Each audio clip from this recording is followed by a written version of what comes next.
할렐루야. 네. 오늘 말씀의 제목은 남을 대접하면 수지 맞는다. 그동안 교육시장에는 불황이 없다고 알려졌습니다. 그런데 최근 경기 불황의 여파로 이 사교육시장마저 침체를 겪고 있습니다. 경매시장에 어린이집과 기숙학원 건물들이 매물로 속속 나오고 있다고 합니다. 반대로 이러한 불황 중에도 불황을 타지 않는 사업들이 있습니다. 나이가 드신 분들은 다소 생소하시겠지만 와플 맛집, 고급스러운 떡볶이집, 일본 라멘, 돈부리, 일본식 선술집, 포장마차 같은 부담 없는 먹거리 사업들이 그런 것들이라고 합니다. 사람들의 주머니 사정이 넉넉하지 않다 보니까 저렴하면서도 젊은이들의 입맛에 맞는 깔끔한 음식들이 불황을 이겨내는 주요한 사업 아이템이 되고 있습니다. 하지만 이러한 사업들도 어디까지나 일시적이고 제한적입니다. 어느 지역에서나 어느 때나 누가 해도 통하는 전천후 사업은 아닙니다. 그런데 놀랍게도 경기 불황을 절대로 타지 않고 언제나 수지 맞는 사업이 있습니다. 그 사업이 무엇인지 아십니까? 남을 대접하는 사업입니다. 뉴스에 보면 종종 어르신들에게 짜장면이나 식사를 대접하는 분들도 있고 노숙인이나 소외된 이들에게 따뜻한 밥을 제공하는 분들도 있습니다. 각박한 이 시대를 훈훈하게 해주는 아랫목과 같은 분들이라고 생각을 합니다. 하나님께서 반드시 그들에게 복을 주실 것입니다. 결코 불황이 없게 하실 것입니다. 남을 대접하는 사람들이 나중에 대접받을 수 있도록 하나님께서 은혜와 복을 주실 것이기 때문입니다. 마태복음 7장 12절에 그러므로 무엇이든지 남에게 대접을 받고자 하는 대로 너희도 남을 대접하라. 이것이 율법이요 선지자니라 말씀합니다. 이것이 율법이요 선지자니라. 구약 성경의 전체를 한마디로 요약하면 남을 대접하는 것, 남에게 주는 것, 그것이 바로 율법이고 선지자라는 것입니다. 그렇습니다. 하나님의 복은 경기 불황과 상관이 없습니다. 하나님은 경기가 좋으면 복을 주시고 경기가 안 좋으면 복을 안 주시는 그런 분이 아니십니다. 하나님의 복은 시간과 공간을 초월합니다. 불황에도 하나님은 복을 주십니다. 오늘 본문에 등장하는 아브라함이 복을 받은 이유도 바로 남을 잘 대접했기 때문입니다. 그러면 그가 어떻게 대접하여 하나님의 복을 받게 되었는지 오늘 말씀을 통하여 함께 살펴보기를 원합니다. 첫째로 대접받기보다는 대접하는 사람이 되어야 합니다. 한번 따라해 보실까요? 대접받기보다는 대접하는 사람이 되어야 합니다. 대접하는 사람이 되어야 합니다. 1절 말씀을 다 함께 읽어보시겠습니다. 1절 시작. 여호와께서 마므레의 상수리 나무들이 있는 곳에서 아브라함에게 나타나시니라. 날이 뜨거울 때에 그가 장막문에 앉아 있다가. 아멘. 오늘 남자 성도님 오셔서 아주 우렁차게 말씀을 읽어주시니까 제가 힘이 나는 것 같습니다. 아멘. 아브라함은 장막문에 앉아 있었습니다. 날이 너무 더워가지고 바깥에 나와 있었습니다. 날이 더운데 집안에 있어봐야 더 덥기만 합니다. 밖에 나와 있으면 이따금씩 선선한 바람도 불고 또 집안에 쌓인 열기도 피할 수가 있습니다. 그래도 덥기는 덥습니다. 더우면 만사가 귀찮아집니다. 옆에 사람이 붙는 것도 짜증납니다. 낯선 사람이 찾아오는 것도 그리 달갑지가 않습니다. 2절 말씀에 보면 그러한 와중에 아브라함에게 낯선 사람이 찾아왔습니다. 2절에 눈을 들어본 즉 사람 셋이 맞은편에 서 있는지라 그가 그들을 보자 곧 장막문에서 달려나가 영접하며 보물 땅에 굽혀 이르되 라고 말씀합니다. 아브라함이 눈을 들어보니까 맞은편에 세 사람이 서 있는 것이 보였습니다. 아브라함은 부자이기 때문에 자신에게 또 도움을 청하러 오는가 하는 생각으로 봤을 수도 있습니다. 처음에는 그런 사람일 것이라고 생각을 했을지 모릅니다. 그런데 그들의 모습을 보니까 지금까지 봤던 사람들의 모습과 뭔가가 달랐습니다. 움직이는 자태나 모습이 예사롭지가 않았습니다. 그리고 가만히 그 얼굴을 보니까 어디서 본 것 같은 낯익은 얼굴이었습니다. 아브라함은 깜짝 놀랐습니다.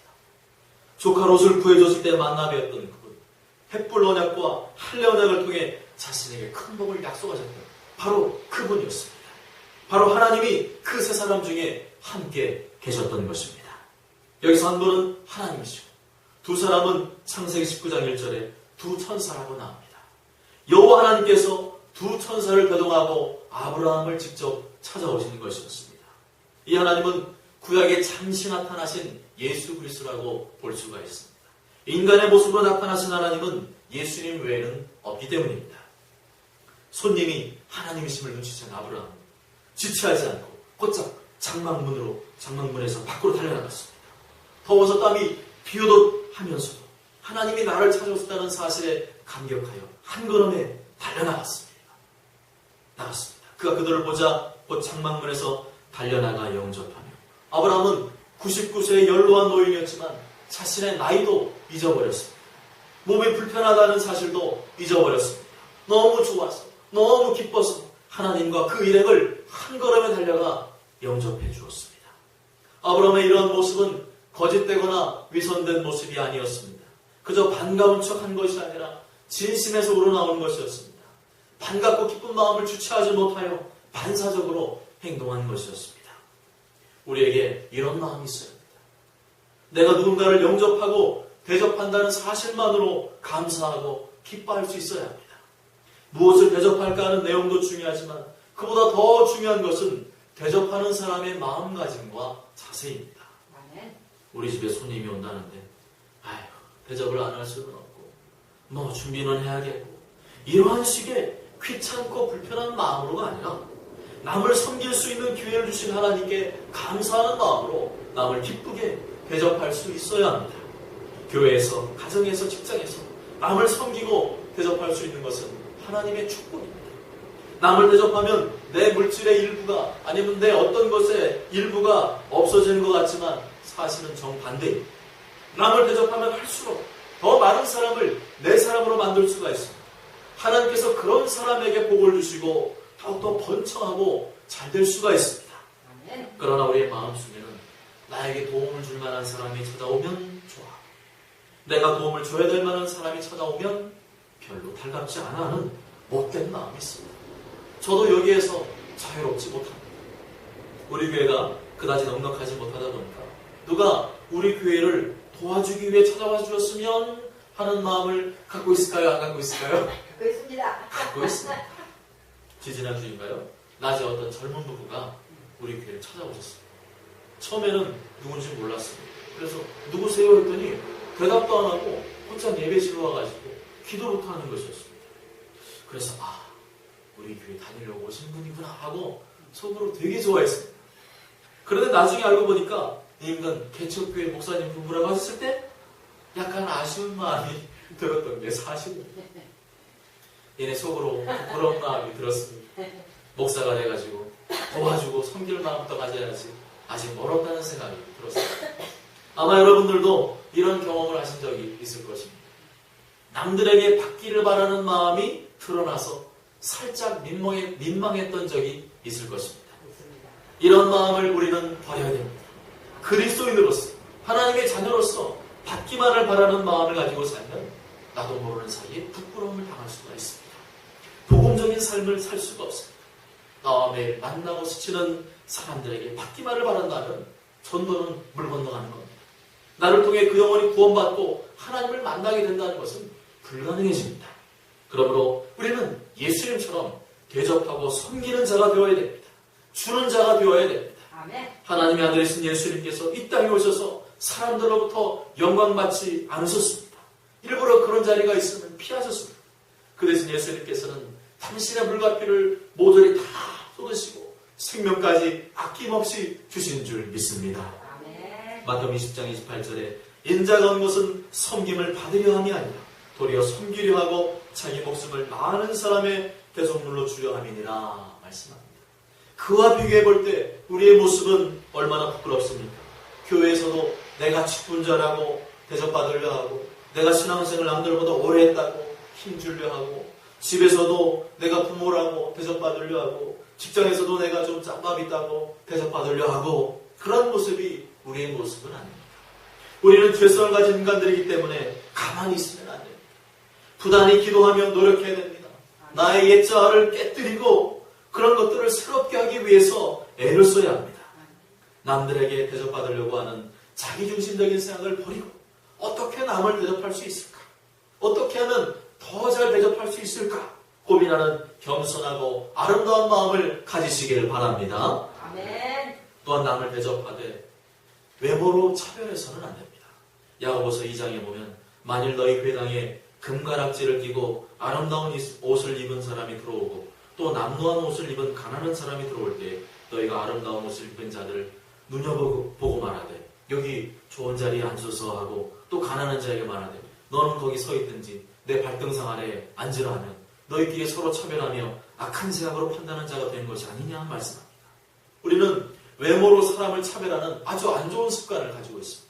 어떤 사람이 좋은 옷을 입고 멋진 차를 타고 다니면 좀 더 깍듯이 배려하고 남루하고 가난한 티가 나는 사람에게는 좀 가볍게 무시하는 타락한 본성이 있습니다. 이것은 하나님 앞에서 죄악입니다. 가난하든 부하든 모든 인간은 하나님 앞에서 존귀한 하나님의 형상입니다.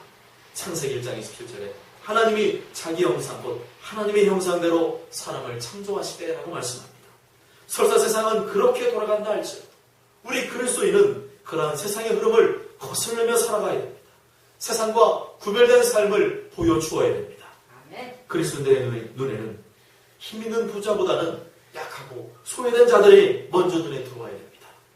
어떤 사람들은 보통 사람들은 나에게 뭔가 좀 도움을 줄 수 있는 그런 사람만 자꾸 쳐다보지.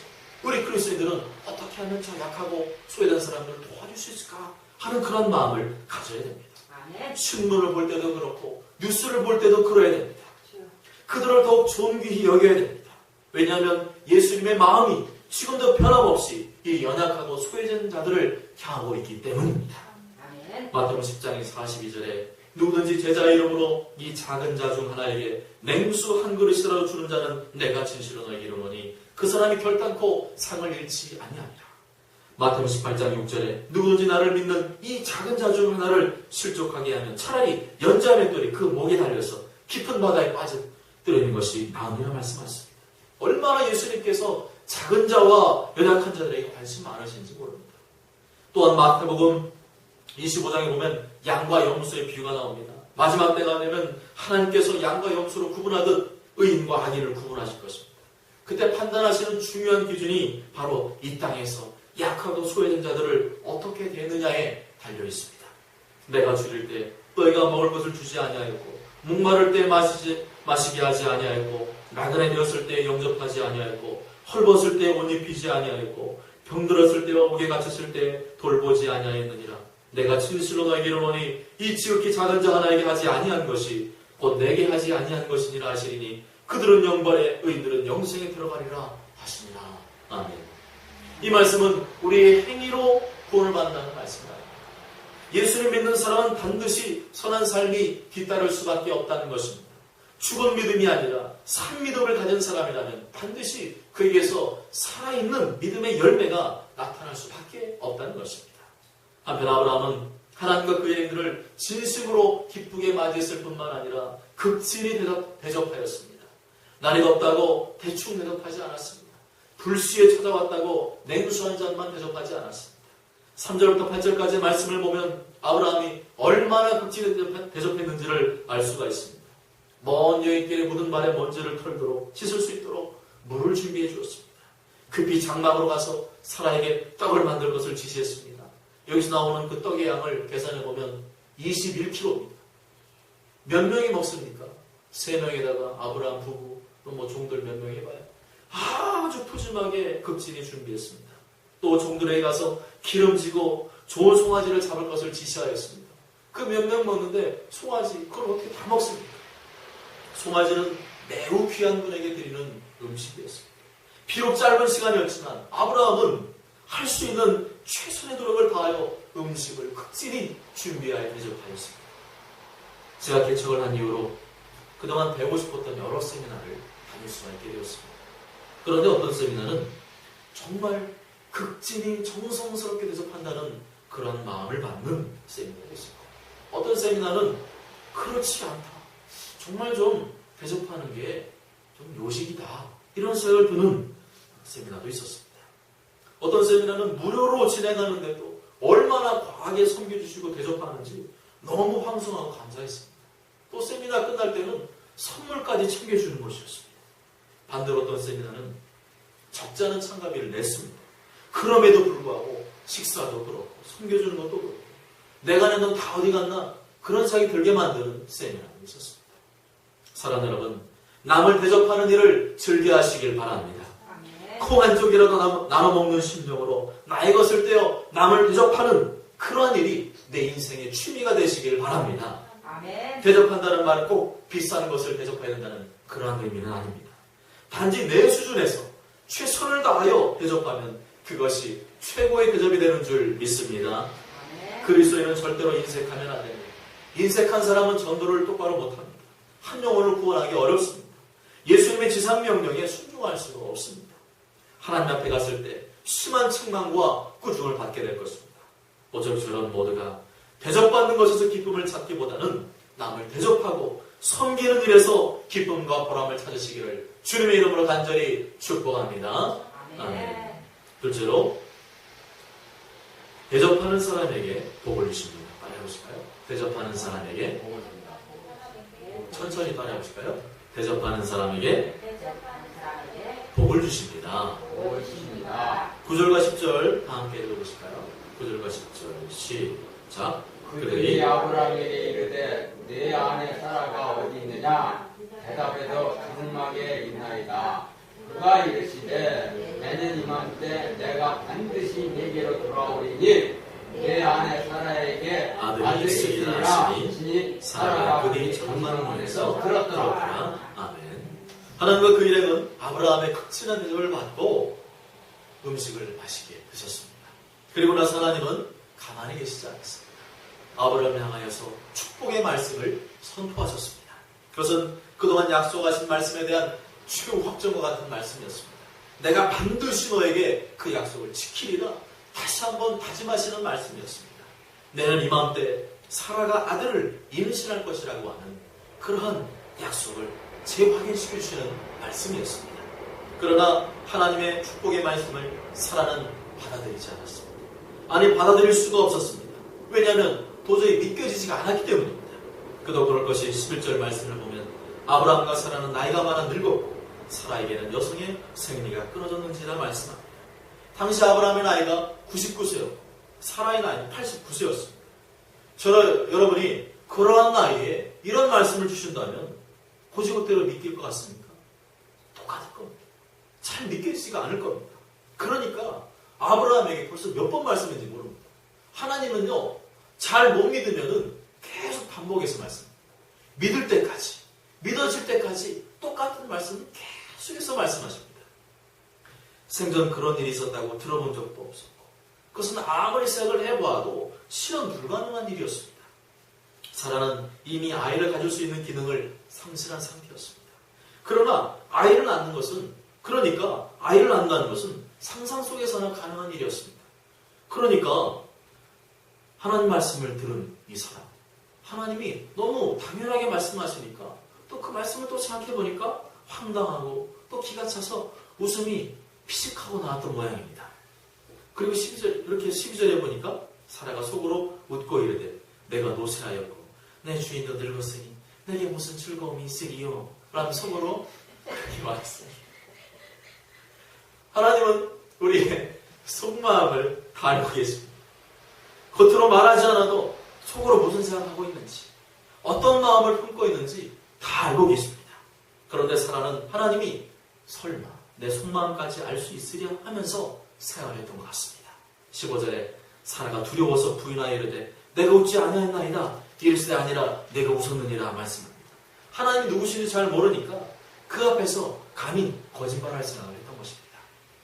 하나님은 13절에서 사라의 속마음이 무엇인지 아브라함에게 말했습니다. 여호와께서 아브라함에게 이르시되 사라가 왜 웃으며 이르기를 내가 늙었거늘 어떻게 아들을 낳으려 하느냐 하고 물으셨습니다. 그리고 14절에서 여호와께서 능하지 못한 일이 있겠느냐 기한이 이를 때 내가 내게로 돌아오리니 사라에게 아들이 있으리라 다시 한번 힘주어 말씀하셨습니다. 사라는 하나님이 누구신지를 잘 몰랐습니다. 아니, 하나님을 알기는 알았지만 그분의 성품과 속성을 온전히 이해하지 못했습니다. 그러니까 속으로 분명 웃었으면서도 하나님 어찌 내 속마음까지 아시랴 하면서 자기는 안 웃었다고 계속 오리발을 내밀고 있습니다. 하나님을 알아야 됩니다. 하나님 말씀을 부지런히 배워야 됩니다. 하나님을 아는 만큼 하나님을 더 잘 섬길 수가 있고 하나님의 복을 받을 수 있기 때문입니다.